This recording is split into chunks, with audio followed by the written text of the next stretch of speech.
Hey, good morning, folks. We're back, and we're going to do some pulled pork today, and we're going to do it a whole lot quicker than what you've heard of or what you're used to. So come along, and we'll show you how.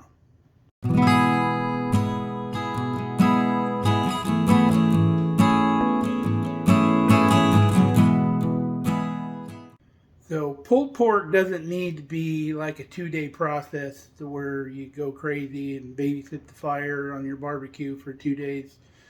There's a different way to do it that will give you results that are very similar but a whole lot faster. So let's get into it. First thing you want to do is thaw out your pork, obviously, if you've had it in your freezer. If not, you can get it from your store and do the same thing. I am started early in the morning because I just want to get it done. Maybe I'll have some for lunch or whatever.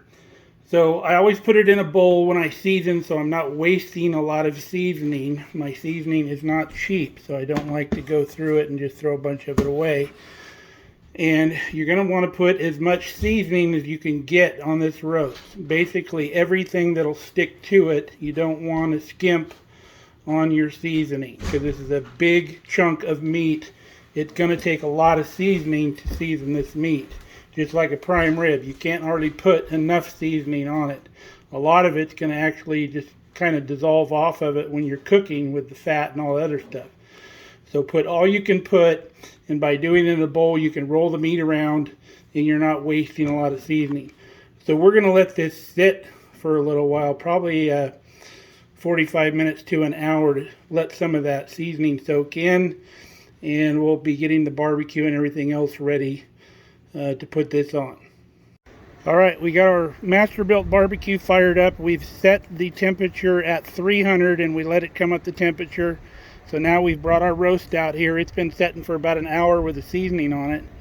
We also took the rest of the seasoning that was in that bowl left over and we spread it on top of that fat cap, because as that fat cap renders out, it's going to take some of that, wash some of that seasoning off. So that'll give it a little extra on top.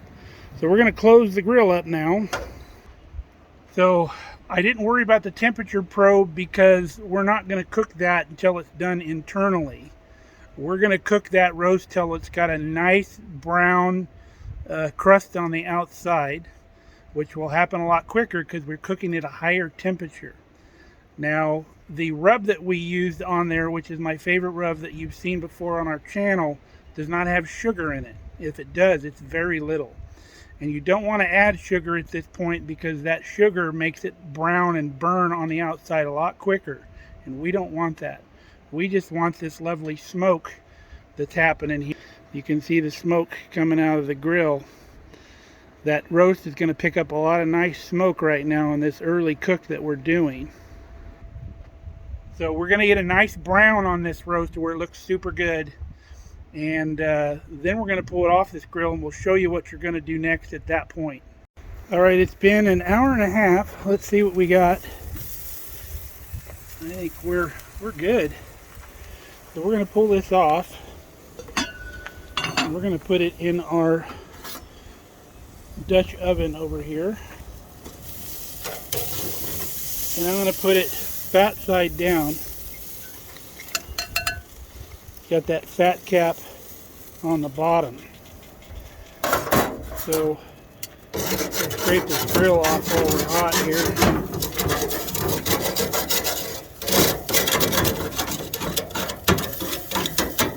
We'll get that in and we'll come back with the wire brush. So let's go inside. So we're inside now. I checked it.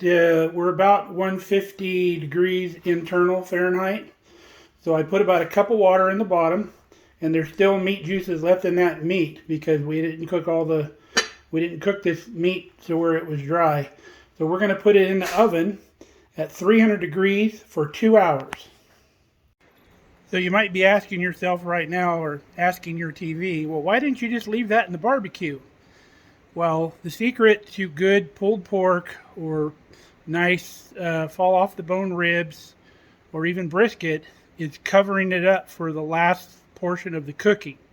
And if the meat's covered, it's not going to take on any more smoke in that barbecue. So we're just wasting briquettes by leaving it in the barbecue.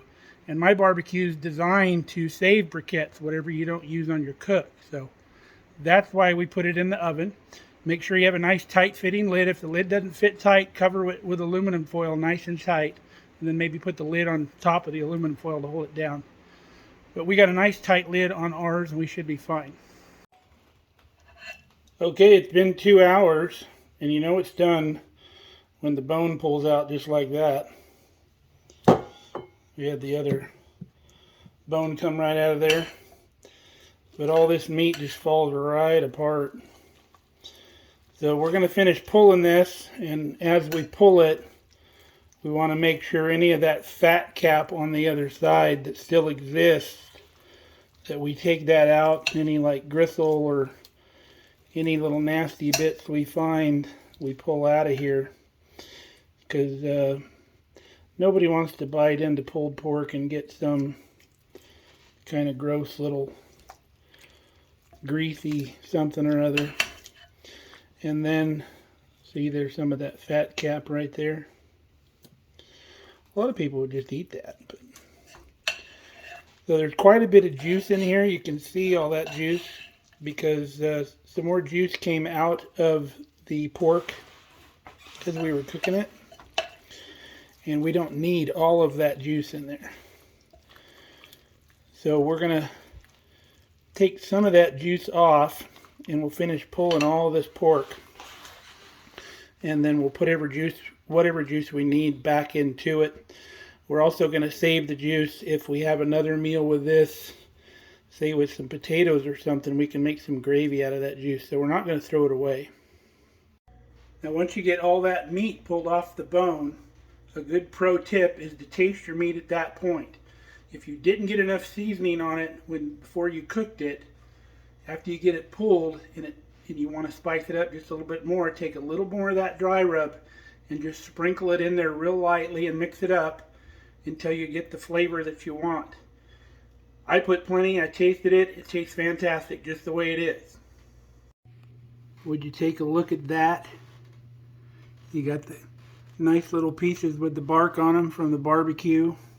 This stuff just falling apart. Beautiful meat. You can look here. You can just kind of rub that apart with your fingers. It's so tender.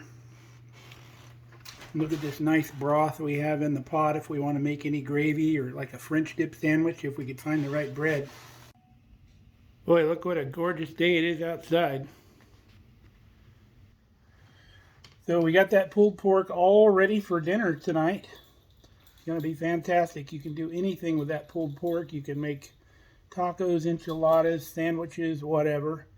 A lot of people like to put barbecue sauce on it. However, most of the time I do not. I like it just the way it is. I like tasting the meat and not a bunch of barbecue sauce. But if you like it that way, go ahead and do it. I recommend don't mix the barbecue sauce in with it. Just kind of put it on your bun or whatever like that, and it'll give you a couple layers of flavor instead of a straight barbecue sauce taste if you're having a sandwich with it.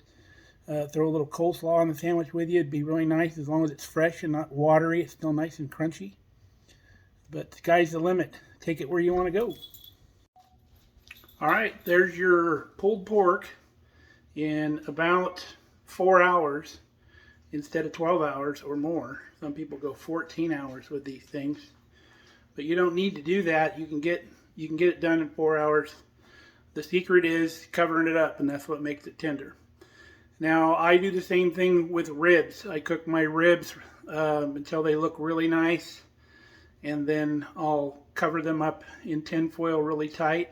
Sometimes I don't even put them in the pan. I'll just wrap them in like just tin foil plain and cook them for an hour and a half to 2 hours on 300, and they're going to get super tender. Now, say your competition guys that go and cook ribs for competitions, you can't cook those where the bone just pulls right out of them because you'll lose. So I never could understand that because the general public likes it when they're falling off the bone. But in a competition, you have to be able to bite the meat off the bone, and there has to be a perfect little half moon shape when you bite it off. And if the meat comes off the bone, you just lost that competition. So that's why I don't go to those, because I don't like the ribs that way.